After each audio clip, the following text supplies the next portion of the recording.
नमस्कार विद्यार्थी मित्रांनो, आज आपण शिकणार आहोत क्लास 4चा chapter number 12 perimeter and area म्हणजेच परिमिती आणि क्षेत्र। विद्यार्थी मित्रांनो, आज आपल्याला शिकायचं आहे क्लास 4चा chapter number 12 perimeter and area. तर आपण पेरिमीटर म्हणजेच काय, पेरिमीटर म्हणजेच त्याला आपण परिमिती असं म्हणायचं आणि एरिया म्हणजे क्षेत्रफळ। तर या चॅप्टर मध्ये आपल्याला दोन्हींचा अभ्यास करायचा आहे। आधी आपल्याला परिमिती म्हणजे काय याचा अभ्यास करायचा आहे आणि नंतर दुसऱ्या भागामध्ये आपल्याला क्षेत्रफळाचा अभ्यास करायचा आहे। तर चला तर मग आपण व्हिडिओला सुरुवात करू। आपला पहिला मुद्दा आहे पेरिमीटर। पेरिमीटर म्हणजेच त्याला आपण परिमिती असं म्हणतो। तुम्हाला बघा इथे एक चित्र दिसत आहे। ह्या चित्राला आपण रुमाल आहे असं समजू। हा एक रुमाल आहे आणि मला या रुमालाला एक लेस लावायची आहे, चारही बाजूंना लेस लावायची आहे। तर मला साधारणतः किती लेस लागेल हे काढायचं आहे। तर मग मी काय करणार, चारही बाजूंची लांबी मोजून घेणार, त्यांची बेरीज करणार आणि म्हणजे मला तेवढी लेस लागणार असं मला समजेल। म्हणजेच काय, तर त्यालाच म्हणायचं परिमिती। जेव्हा आपण कोणत्याही बाजूंच्या चारही बाजूंच्या लांबीची बेरीज करतो तेव्हा आपल्याला त्याची परिमिती मिळते। मग आता मी ह्या रुमालाच्या बाजू लिहून घेते आहे। बाजू AB, बाजू BC, बाजू CD, DA। ह्या चार बाजू आहेत आणि ABCD हे शिरोबिंदू आहेत। ABC आणि D हे काय आहेत, शिरोबिंदू आहेत। शिरोबिंदू म्हणजेच त्यांचे कोपरे। जी निळी बॉर्डर दिसते आहे या चौकोनाची पूर्ण मोजायची, म्हणजेच आपल्याला काय मिळणार आहे, त्याची परिमिती मिळणार आहे। तर बघा आता ही जर बाजू AB 4 सेमी, बाजू DC 4 सेमी, बाजू BC 4 सेमी आणि DA सुद्धा 4 सेमी। तर या रुमालाची परिमिती म्हणजे सर्व बाजूंची बेरीज। हा चौकोन आहे म्हणून या चारही बाजूंची बेरीज। चौकोन असल्यामुळे चारही बाजू एकसारख्या आहेत, समान आहेत। परिमिती सर्व बाजूंची बेरीज म्हणजेच परिमिती। बाजू AB अधिक बाजू BC अधिक बाजू CD अधिक बाजू DA। बाजू AB आहे 4, बाजू BC 4, CD 4, DA सुद्धा 4, म्हणजेच 16 येत आहे। आणि आपल्याला एकक दिलेला आहे सेमी, म्हणून आपल्याला 16 सेमी असं एकक लिहायचं आहे। मीटर दिला असेल तर मीटर लिहायचं। 16 सेमी ही रुमालाची परिमिती आहे। आपल्याला पाहायचं आहे चौरसाची परिमिती। मग चौरसाची परिमिती म्हणजे पेरिमीटर ऑफ अ स्क्वेअर।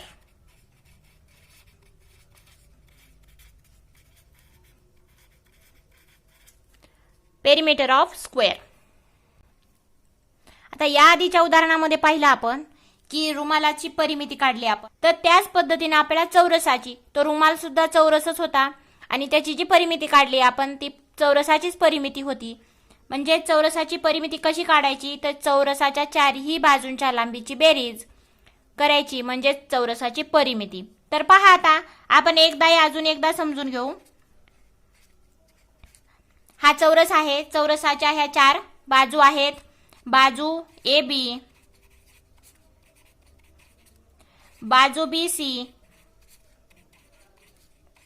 बाजू CD आणि बाजू DA।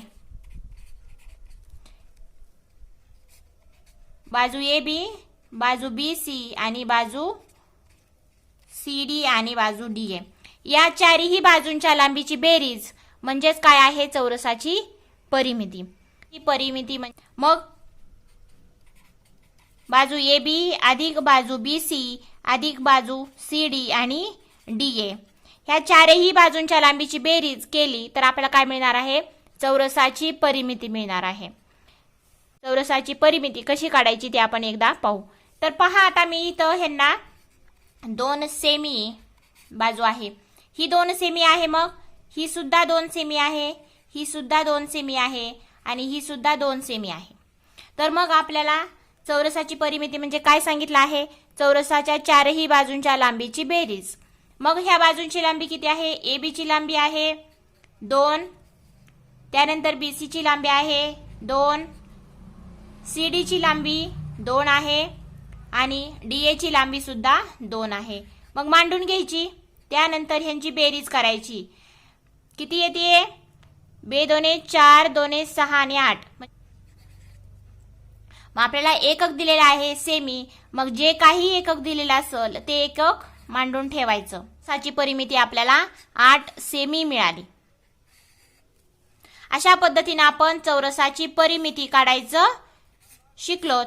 अगदी सोपे आहे. परिमिती म्हणजेच बाजूंच्या लांबीची बेरीज. हा चौरस आहे म्हणून ह्याला 4 बाजू आहेत. पंचकोन असता तर 5 बाजूंची बेरीज झाली असती. षटकोन असता तर 6 बाजूंची बेरीज झाली असती. त्रिकोण असता तर 3 बाजूंची बेरीज झालेली असती. म्हणजेच परिमिती म्हणजे त्याच्या सर्व बाजूंच्या लांबीची बेरीज. तर आता आपण आयताची परिमिती पाहू. तर पहा, आपल्याला काढायची आहे आयताची परिमिती. आयताची परिमिती म्हणजेच काय? तर perimeter of rectangle. Perimeter of rectangle. Rectangle म्हणजेच आयत आणि परिमिती म्हणजेच पेरिमीटर. मग अशा पद्धतीनं आयताची परिमिती म्हणजेच पेरिमीटर ऑफ रेक्टँगल. तर पहा, आता हा आयत काढलेला आहे. ज्या आयतांच्या समोरासमोरील बाजू काय असतात? एकसारख्या असतात. आयताची ही बाजू आणि ही बाजू सारखी आहे. त्यानंतर ही उभी बाजू आणि ही बाजू काय आहेत? सारखी आहेत. म्हणजे आयताच्या 2 समोरासमोरील बाजू सारख्या असतात. तर पहा, आता ह्यांना नावं देऊ आपण. P Q R S. P Q R S आयत आहे. हा rectangle P Q R S. मग याची आपल्याला परिमिती काढायची आहे. तर पहा, यामध्ये तोच नियम लक्षात ठेवायचा आहे. परिमिती म्हणजे चारही बाजूंची लांबी. मग यांना पण 4 बाजू आहेत. बाजू पी क्यू, त्यानंतर क्यू आर, त्यानंतर आर एस आणि एस पी. ह्या काय आहेत? साईड आहेत. ह्या 4 साईड आहेत, त्यालाच आपण बाजू असं म्हणतो. P Q, Q R, R S आणि एस पी ची लांबीची बेरीज म्हणजेच आयताची परिमिती. तर बघा, आता त्याचं आपण सूत्र लिहून घेऊया.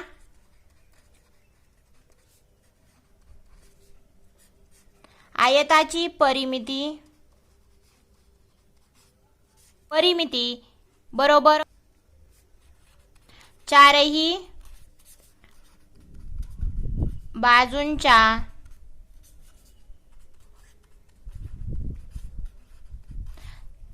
लांबीची बेरीज. मग आयताची परिमिती म्हणजे चारही बाजूंच्या लांबीची बेरीज. 2 बाजू ह्या लहान आहेत, 2 बाजू ह्या मोठ्या आहेत. मग बाजू पी क्यू अधिक बाजू क्यू आर अधिक बाजू आर एस अधिक बाजू पी एस यांची बेरीज करायची म्हणजे आपल्याला आयताची परिमिती मिळेल. मग आता आयताच्या परिमितीवर आपण काही उदाहरणे पाहू. आपल्याला उदाहरण दिलेलं आहे. पहा, एम एन ओ पी हा आयत आहे. एम एन ओ पी हा आयत आहे आणि आपल्याला सांगितलं आहे की परिमिती काढा. बाजूंची लांबी पण दिलेली आहे. मग आपण बाजू मांडून घेऊयात. बाजू एम एन अधिक बाजू एन ओ अधिक बाजू ओ पी आणि अधिक बाजू P M. M N O P हा आयत आहे. त्याच्या बाजू आहेत MN, NO, OP आणि PM. मग आपल्याला परिमिती काढायची आहे, म्हणजे या चारही बाजूंच्या लांबीची बेरीज घ्यायची आहे. तर मग चला, आयताची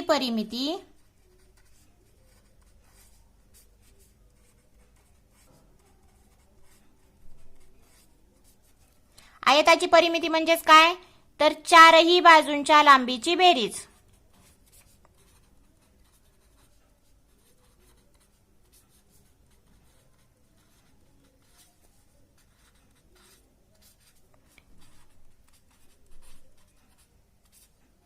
हे तर आपल्याला माहिती आहे. मग आता या सूत्रामध्ये आपल्याला ह्या बाजू मांडायच्या आणि हे जे काही बाजूंच्या लांबी दिलेल्या आहेत त्या सूत्रामध्ये मांडायच्या आणि आपल्याला परिमिती मिळेल. मग पहा, आता हा आयत आहे, ह्या आयताची परिमिती काढायची आहे आपल्याला. मग बघा आता, MN OP आयताची परिमिती.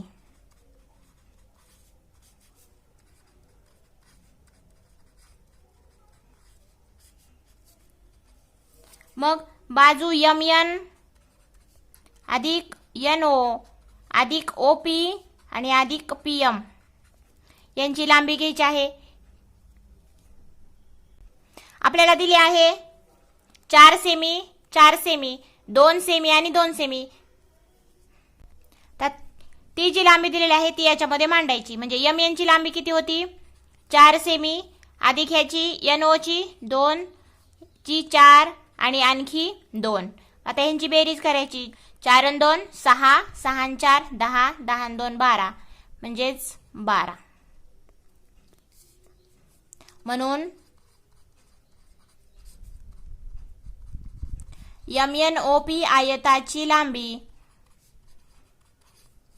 त्याला एकक दिलेला आहे सेमी मध्ये, मग 12 सेमी लिहायचं. आयताची परिमिती 12 सेमी. अशा पद्धतीने आयताची परिमिती काढली आपण. तर चला, तर तुम्हाला हे समजलं असेल आयताची परिमिती कशी काढायची. तर आता आपण त्रिकोणाची परिमिती पाहू. तर पहा, आता आपल्याला शिकायचं आहे त्रिकोणाची परिमिती. त्रिकोणाची परिमिती म्हणजे त्याला आपण पेरिमीटर ऑफ ट्रायंगल असं म्हणतो. तर मी इथं त्रिकोण ABC काढलेला आहे. आपण आयताची परिमिती ज्याप्रमाणे शिकलो, चौरसाची परिमिती ज्याप्रमाणे शिकलो, त्याचप्रमाणे आपल्याला त्रिकोणाची परिमिती शिकायचं आहे. मग त्रिकोणाची परिमिती म्हणजे त्रिकोणाला 3 बाजू असतात आणि 3 कोन असतात. ABC हे कोन आहेत आणि बाजू 3 आहेत. पहिली बाजू AB, त्यानंतर बाजू BC आणि बाजू CA. ह्या त्रिकोणाच्या 3 बाजू आहेत. त्रिकोणाची परिमिती म्हणजेच काय, तर त्रिकोणाच्या 3ही बाजूंच्या लांबीची बेरीज. म्हणजेच पहा, बाजू AB अधिक बाजू BC अधिक बाजू CA ची बेरीज. आता यावर आपण एक उदाहरण घेऊ. तर पहा, हा एक त्रिकोण आहे आणि या त्रिकोणाच्या 3ही बाजू सारख्या दिलेल्या आहेत. पहा, बाजू 3 सेंटीमीटर आहे, ही पण बाजू 3 सेंटीमीटर आहे, ही पण बाजू 3 सेंटीमीटर आहे आणि हा त्रिकोण PQR आहे. त्रिकोण PQR, त्याच्या बाजू आहेत बाजू PQ, बाजू QR आणि बाजू RP. परिमिती काढू.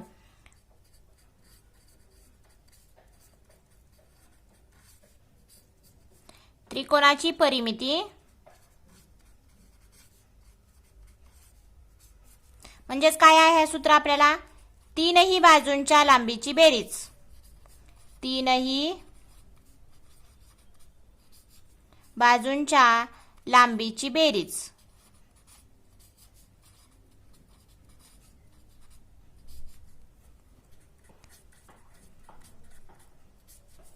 त्रिकोण PQR ची परिमिती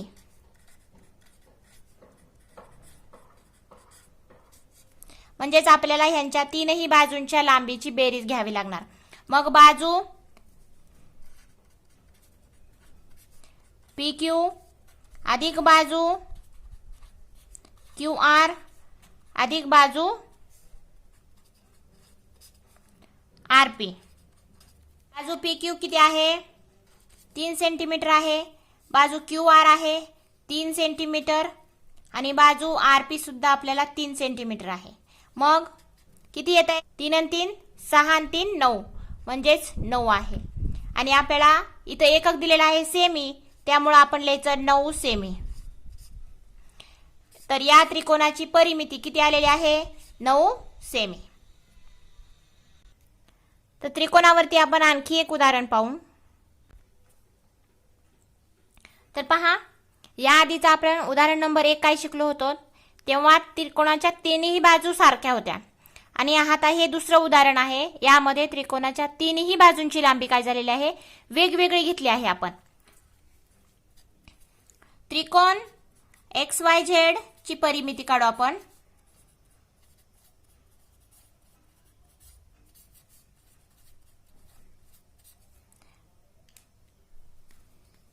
त्याची बाजू कोणत्या आहेत? ते सूत्र घ्यायचं. त्रिकोणाची परिमिती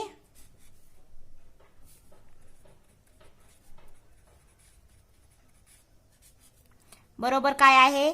तीनही बाजूंच्या लांबीची बेरीज.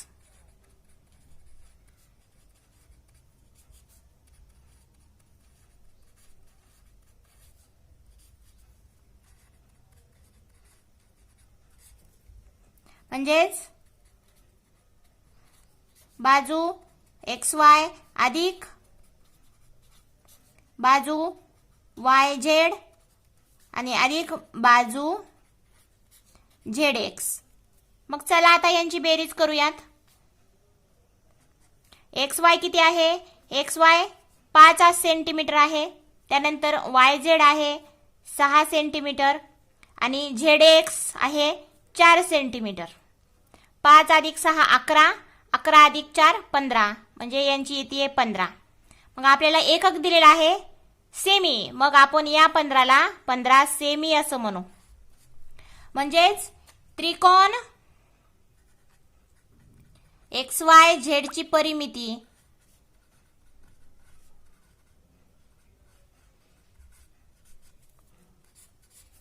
15 सेमी आलेली आहे. याच पद्धतीने तुम्ही गणित करू शकता. तर समजलं तुम्हाला परिमिती कशी काढायची? तर पुढच्या एपिसोडमध्ये आपण यावरील काही आणखी उदाहरणे पाहू. आपण एकदा रिवाइज करू की या चॅप्टरमध्ये आपण काय काय शिकलो. तर या चॅप्टरमध्ये आपण आयताची परिमिती शिकलो, म्हणजे चारही बाजूंच्या लांबीची बेरीज. बाजू AB, BC, CD आणि DA अशा पद्धतीने आपण आयताच्या बाजूंच्या लांबीची बेरीज केली की आपल्याला आयताची परिमिती मिळून जाते. आणि आपण शिकलो चौरसाची परिमिती, म्हणजे चौरसाच्या चारही बाजूंच्या लांबीची बेरीज. चौरसाच्या सर्व बाजू या सारख्याच असतात. त्रिकोणाची परिमिती म्हणजे त्रिकोणाच्या तीनही बाजूंच्या लांबीची बेरीज. मग यामध्ये त्रिकोणाच्या बाजू सारख्याही असू शकतात आणि कधी कधी त्रिकोणाच्या बाजू ह्या वेगवेगळ्या जरी असल्या तरीही लक्षात ठेवायचं त्रिकोणाच्या तीनही बाजूंच्या लांबीची बेरीज. ज्या काही बाजूंच्या लांबी दिलेल्या असतील त्या ठेवायच्या, त्याची बेरीज करायची आणि आपल्याला त्रिकोणाची परिमिती मिळून जाते. मग अशा पद्धतीने आपण ह्या 3 परिमित्या शिकलोत, परंतु यावरून आपण कोणत्याही आकाराची परिमिती काढू शकतो.